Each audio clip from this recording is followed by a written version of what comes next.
Bonjour à tous, soyez les bienvenus en cette cathédrale pour l'Assemblée diocésaine 2014. Voulu par notre évêque, Monseigneur Laglaise, cette journée est donc un moment fort pour notre diocèse.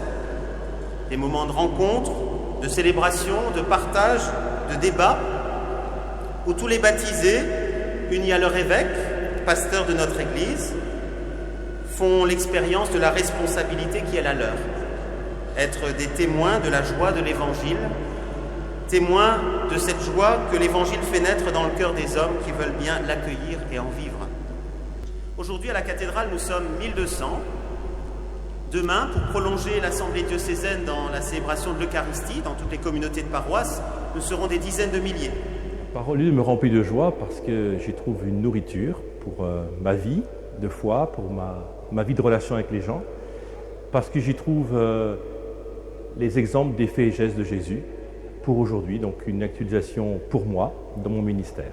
Quand Jésus il parle en fait que les petites histoires qu'il raconte, c'est des paraboles.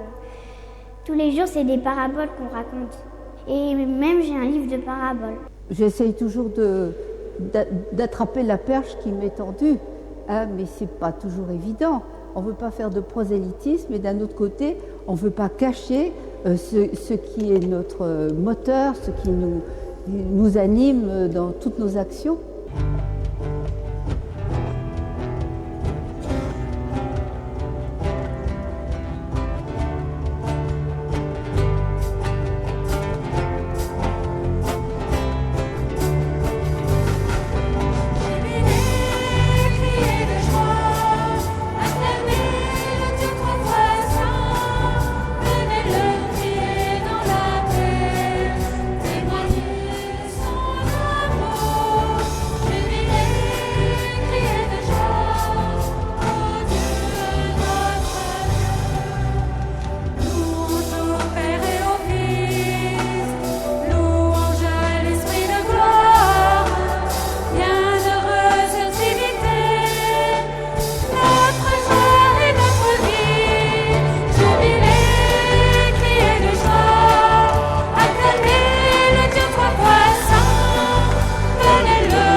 Voilà, bonjour à tous. Jubilé, crier de joie, tel est le sens de notre journée, notre assemblée diocésaine. Je vous invite à repérer 3 éléments. Le premier, faire mémoire de notre baptême.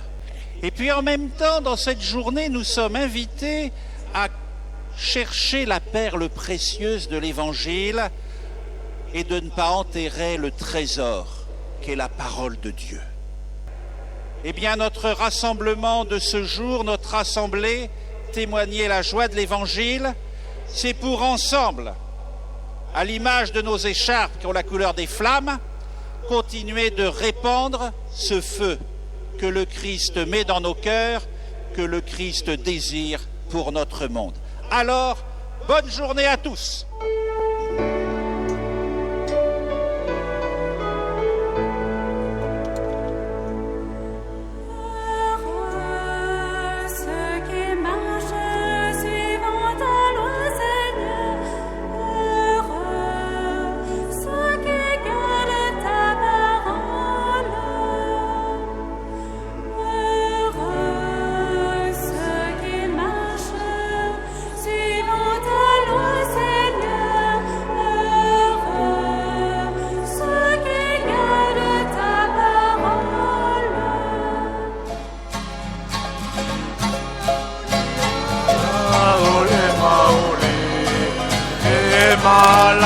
Male maoki, waule afi ole alopa, le kamata anga le pakaoki ama. Hey, avela, le pola pola, avela, uvakama pola, le mama tama ie oceani.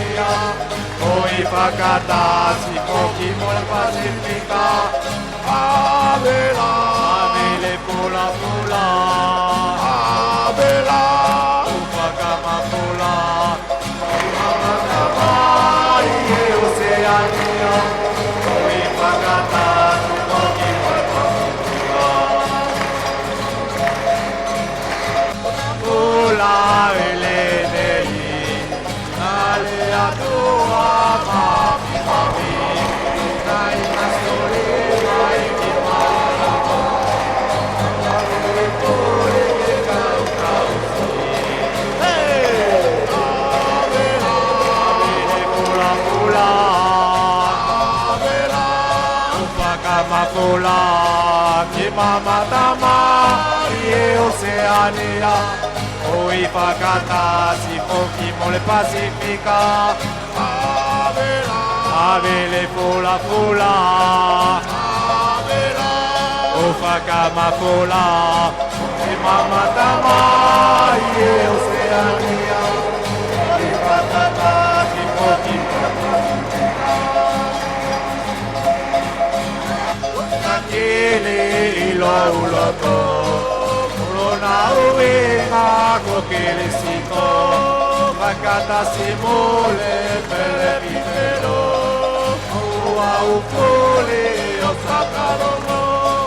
Hey, avela, avele pula pula, avela, ufakama pula, mama tamai e Oceania, oi fakata sipoki pacifica. Avela, avele pula pula, avela, ufakama pula, mama tamai e Oceania, oi fakata sipoki pacifica. On a ouvert tes ouvriers, les crocs, qu'est-ce que je viens de faire là? Je te dis. Je crois que parler de la bonne nouvelle, parler de cette joie qui nous anime, c'est d'abord être sûr que pour nous, qu'elle nous anime nous-mêmes déjà. Avant de pouvoir la transmettre aux enfants, je crois qu'il faut d'abord se poser la question de savoir si vraiment nous, cette bonne nouvelle, elle nous rend heureuse, elle nous rend joyeuse. Et surtout avec les enfants, si on vit cela, si cette bonne nouvelle est vraiment joyeuse et heureuse pour nous, les enfants le ressentent. Et en restant authentique avec les enfants, je crois que les enfants ressentent ça. Avant de mettre les formes, etc., on réfléchit sur les formes, on travaille beaucoup sur ce qu'on va faire avec les enfants pour que ce soit convivial, que ce soit ludique avec les enfants. Mais avant cela, il faut que nous-mêmes, en tant qu'animateurs du groupe de l'éveil à la foi, je pense qu'il faut qu'on soit vraiment authentique et qu'on vive d'abord de cette bonne nouvelle. Et les enfants ressentiront cette bonne nouvelle. Marche dans la lumière du Seigneur. Tous ensemble, nous te rendons grâce pour tous ceux qui se dévouent à faire aimer ta parole à toutes les étapes de l'existence et à tous les âges de la vie. Soyons toujours joyeux et chantons sans cesse.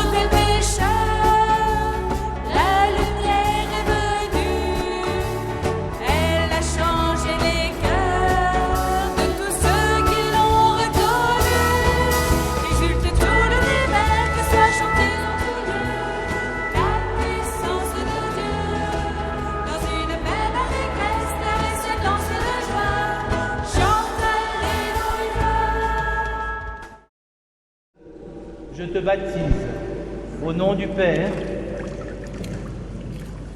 et du Fils et du Saint-Esprit.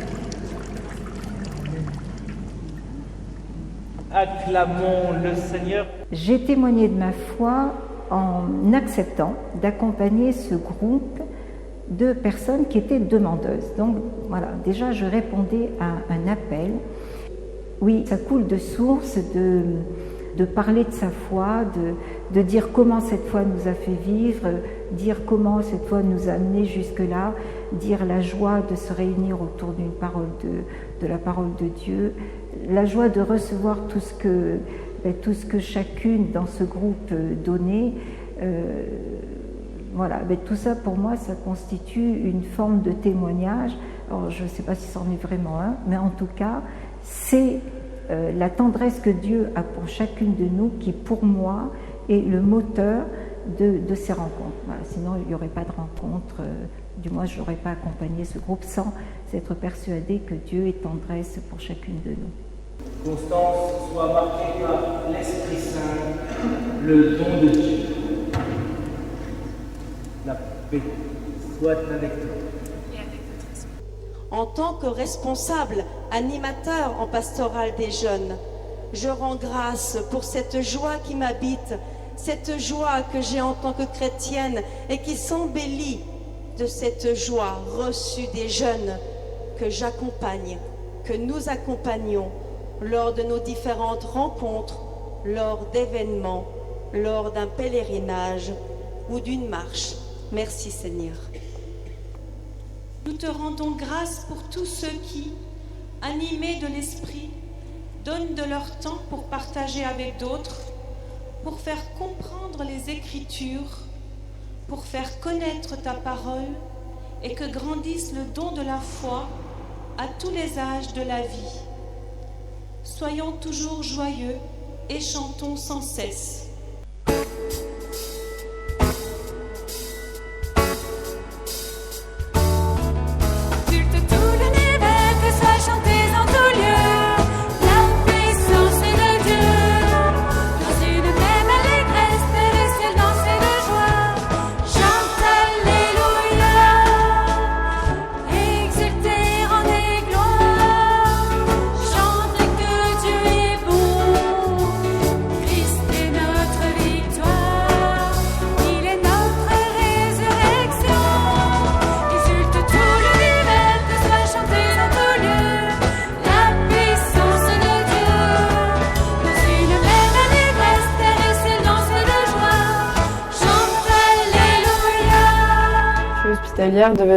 Parce que ça m'apporte à moi.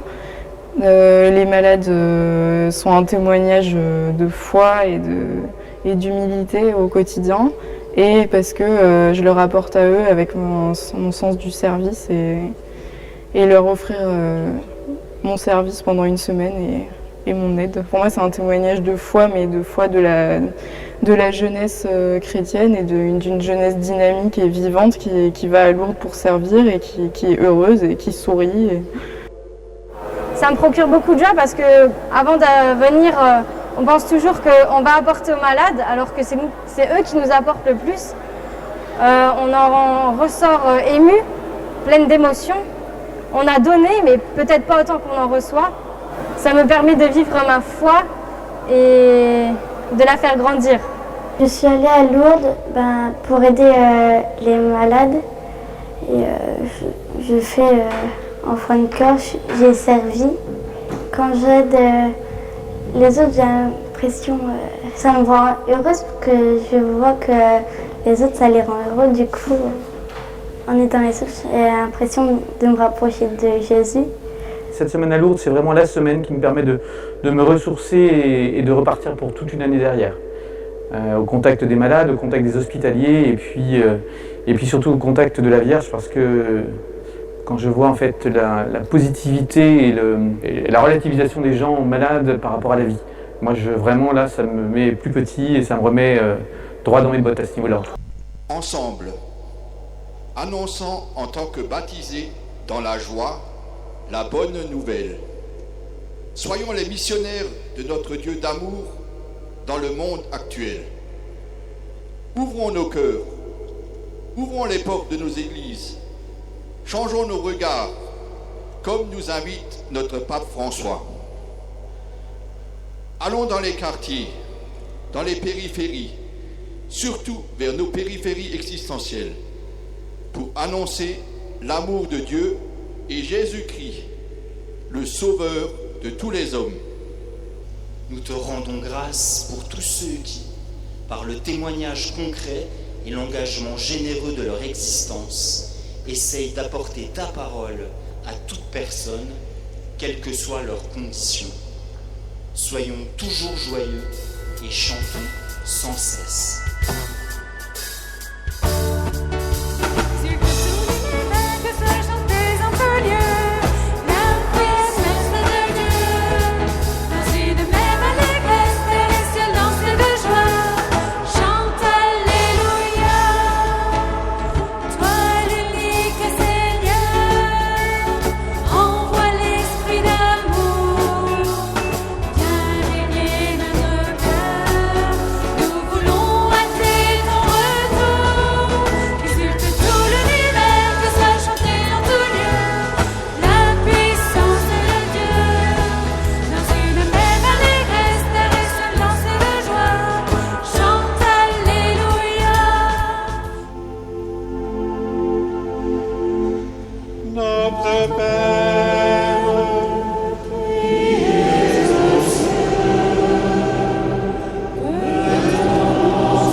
Merci à vous qui êtes là.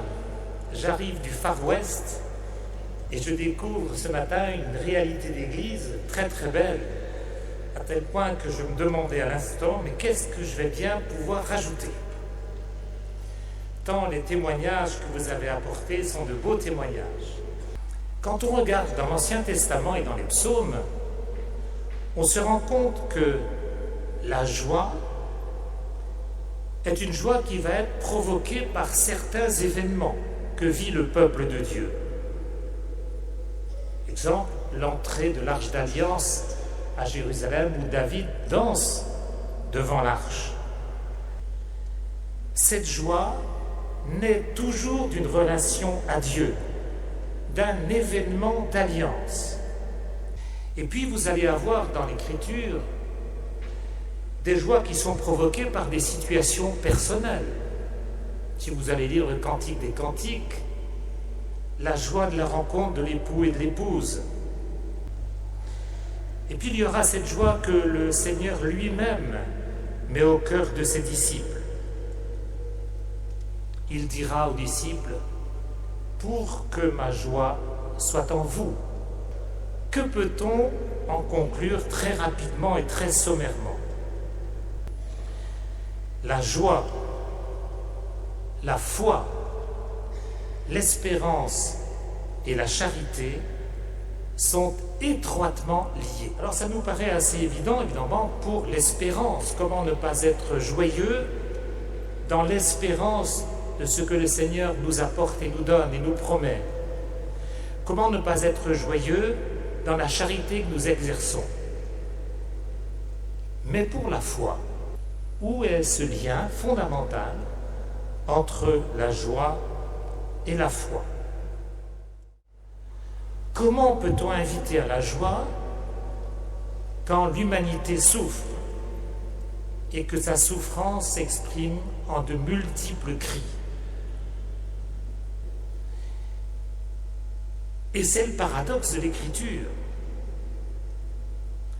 L'appel à la joie trouve son terrain, l'appel à la joie trouve sa source dans la détresse.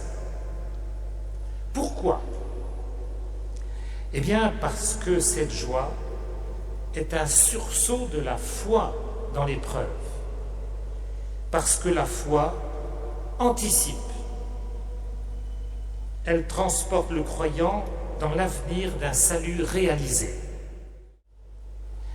La joie du chrétien est la joie de celui qui se sait sauvé, de celui qui sait qu'au cœur de sa vie, Dieu vient donner un salut. La joie du chrétien, la joie de celui qui au cœur de sa vie sait que le Dieu d'alliance ne trahit jamais sa promesse. Et c'est là qu'il trouve son espérance et la raison de sa charité, toute source de joie. Notre joie mesure notre foi, c'est-à-dire qu'elle mesure notre confiance à Dieu. Vous voyez que la joie chrétienne est d'un autre ordre qu'un certain nombre de joies que notre société nous propose. Et c'est pour ça, sans doute, que nous ne sommes pas toujours compris. Alors, que devons-nous faire? Comment transmettre notre joie de croire? Eh bien d'abord, en recevant le don de la foi que Dieu nous fait, car le don de Dieu nous précède toujours. C'est-à-dire en ayant conscience que Dieu, sans arrêt, nous fait cadeau de ce qu'il est. La deuxième chose, comment faire pour offrir et témoigner de notre joie et de notre foi? Eh bien, il nous faut accepter de cheminer avec le Christ. Rien n'est acquis d'avance. Il nous faut cheminer. C'est lui qui accompagne, qui parle et qui agit. Enfin, nous avons à devenir chaque jour ce que nous avons reçu. Ainsi, la joie de l'Évangile, la joie de la rencontre du Christ, parole de Dieu, donne l'envie de la rencontre à d'autres et provoque en eux ce qu'elle a provoqué en nous. Nous avons donc à choisir la vie afin de vivre. Et la vie, c'est le Christ. Et vivre, c'est aimer et se réjouir. Laissez les vagues de l'amour de Dieu inonder, submerger vos cœurs. Laissez la parole de Dieu inonder vos vies. Les autres en recevront dans la joie les embruns. Merci.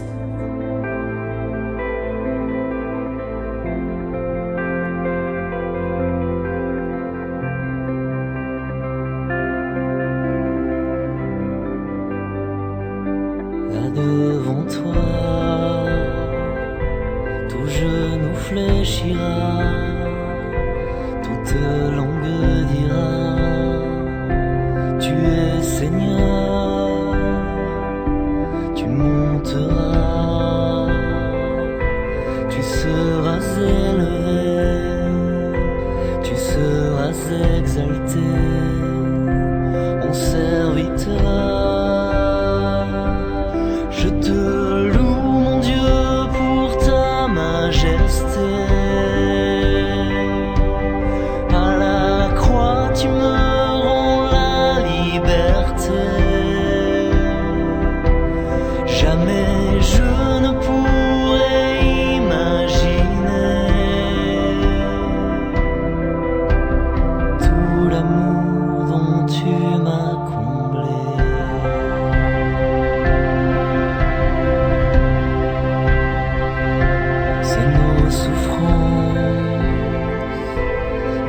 il était chargé, et c'est nos fautes qu'il a portées, et nous pensions qu'il était châtié et frappé par Dieu, humilié. Je te loue, mon Dieu, pour ta majesté. À la croix, tu me rends la liberté. Jamais je ne pourrais imaginer tout l'amour dont tu m'as comblé.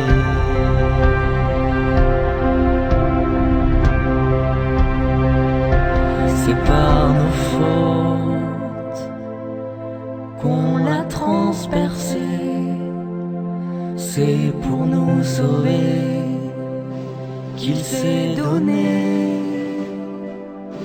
Le châtiment qui nous obtient la paix est tombé sur lui, nous sommes guéris. Je te loue, mon Dieu, pour ta majesté.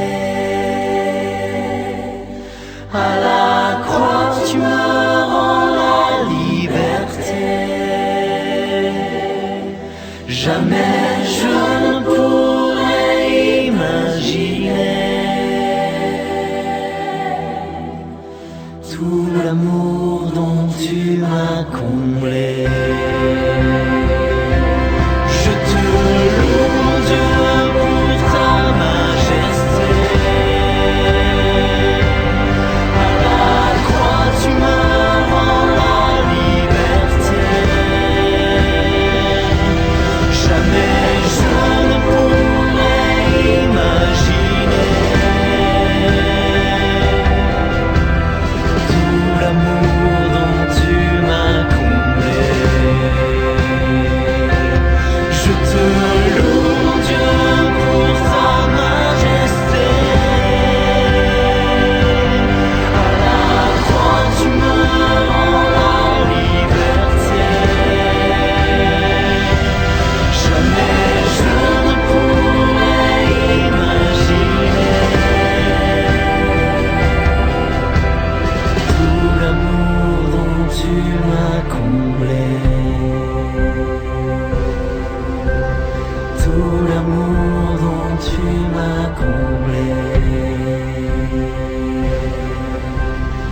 Tout l'amour dont tu m'as comblé. Tout l'amour dont tu m'as comblé. Tout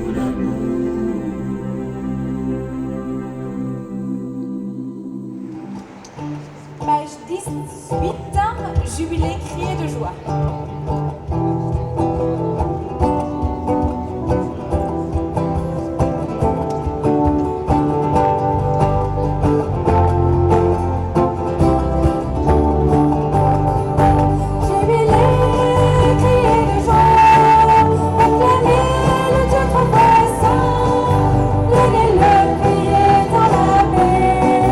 Témoigner de son amour, jubilé, crier de joie.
croyant qu'il égalait à Dieu. Mais il s'est anéanti, prenant la condition de serviteur. Il s'est abaissé. Dieu l'a exalté. Il s'est abaissé. Dieu l'a exalté.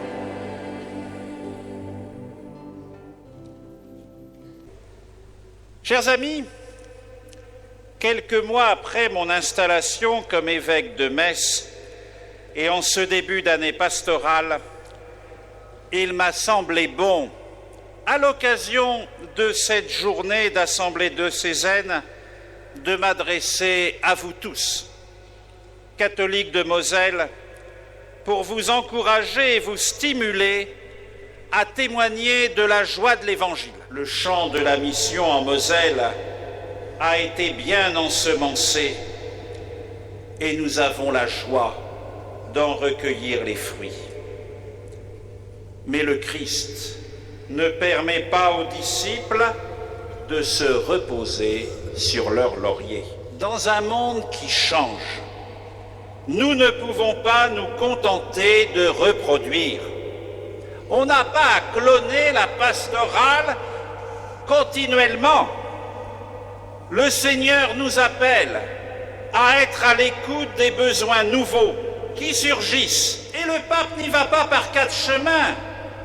Dans sa lettre apostolique, il nous dit « La pastorale, en termes missionnaires, exige d'abandonner le confortable critère pastoral du « on a toujours fait ainsi ». J'encourage les communautés chrétiennes à être et à s'organiser pour être des lieux privilégiés d'accueil et de renouvellement spirituel. Il est bon de tout mettre en œuvre pour que le rassemblement dominical soit l'occasion de réunir les chrétiens de tous âges, d'accueillir ensemble la parole de Dieu et de célébrer les sacrements. Les paroisses ont également à jouer pleinement leur rôle en proposant aux enfants et aux jeunes la participation à la vie de mouvement. Les communautés chrétiennes sont responsables de la proposition de lieux de vie chrétienne et d'initiatives qui permettent aux jeunes de grandir dans la foi et dans la découverte de l'Église. Il nous faut également tous veiller à ce que les adultes trouvent dans l'Église les moyens de découvrir la foi et de l'approfondir tout au long de la vie. Et je vais conclure. Une Église diocésaine qui rayonne la joie de l'Évangile. Le pape nous le rappelle dans l'exhortation, ne vous laissez pas voler la joie de vivre l'Évangile. Soyez les témoins de l'Évangile du Christ. Vous l'avez compris, nous ne sommes pas prêts de nous reposer sur nos lauriers. Frères et sœurs, que le Seigneur nous guide sur ce chemin de joie, le chemin de l'Évangile reçu, vécu et annoncé.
vie sans commencement ni fin, nous te confions cette nouvelle année pastorale.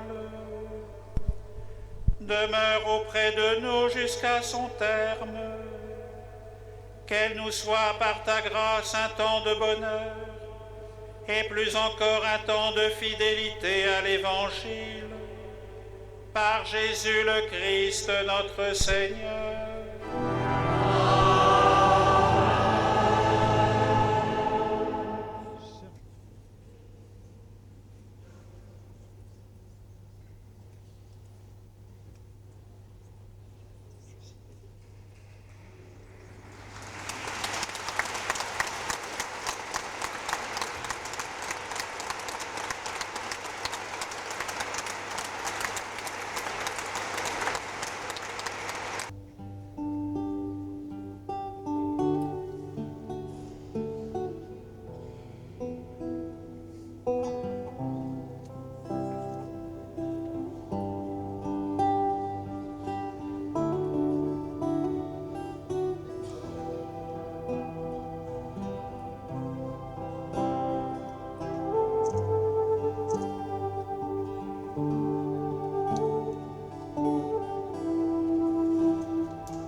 Le Seigneur soit avec vous.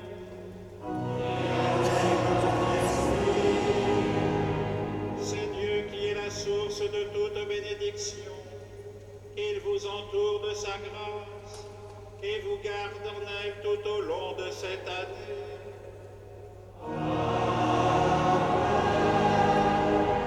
Qu'il nourrisse en vous la foi plantée par le Christ, qu'il entretienne en vous l'espérance du Christ, qu'il vous ouvre à la patience et à la charité du Christ. Que l'esprit de paix vous accompagne partout, qu'il vous obtienne ce que vous demanderez et vous achemine vers le bonheur sans fin.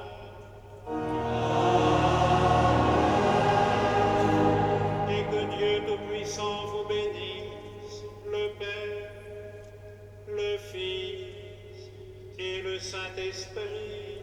Amen.